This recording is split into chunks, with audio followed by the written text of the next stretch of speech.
Ang mabuting balita ng Panginoon ayon kay San Marcos. Noong panahong iyon, si Jesus ay nagtungo sa sariling bayan, kasama ang kanyang mga alagad. Pagdating ng araw ng pamamahinga, nagturo siya sa sinagoga. Nagtaka ang maraming nakarinig sa kanya at nagtanong, saan niya nakuha ang lahat ng iyan? Anong karunungan itong ipinagkaloob sa kanya? Paano siya nakagawa ng mga kababalaghan? Hindi ba ito ang karpinterong anak ni Maria at kapatid ni na Santiago at Jose, Judas at Simon?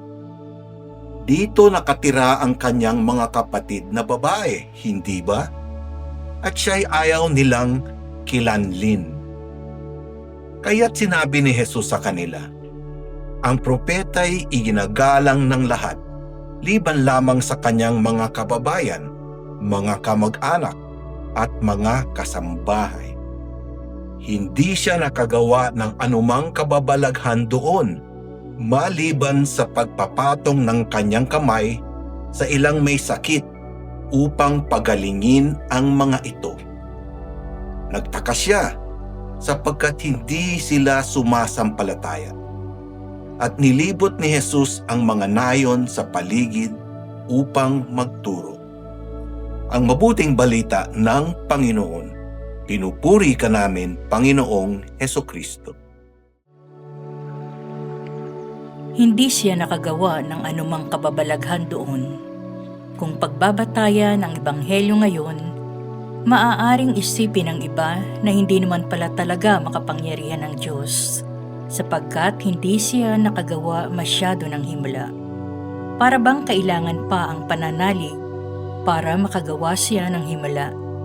Ngunit hindi nauunawaan ng ilan na pinipili ng Diyos na kailanganin ang pananalig natin bago niya sagutin ang ating mga kahilingan. Bakit? Sapagkat mahal tayo ng Diyos. Dahil sa pagmamahal na iyon, ginawa niya tayong malaya. Bahagi ng kalayaan na ito ay ang payagan ang Panginoon o hindi na kumilos sa ating buhay. Sinadya ng Diyos na limitahan ang kanyang sariling kapangyarihan pagdating sa atin dahil hindi niya gustong pilitin tayo sa ating mga nais gawin. Kasama na roon ang mahalin at piliin siya. Pagnilayan ang mga salita ni Inang Maria sa Ebanghelyo ni Juan. Gawin niyo ang anumang sasabihin niya sa inyo. Kailan natin piniling pakilusin si Jesus sa ating buhay?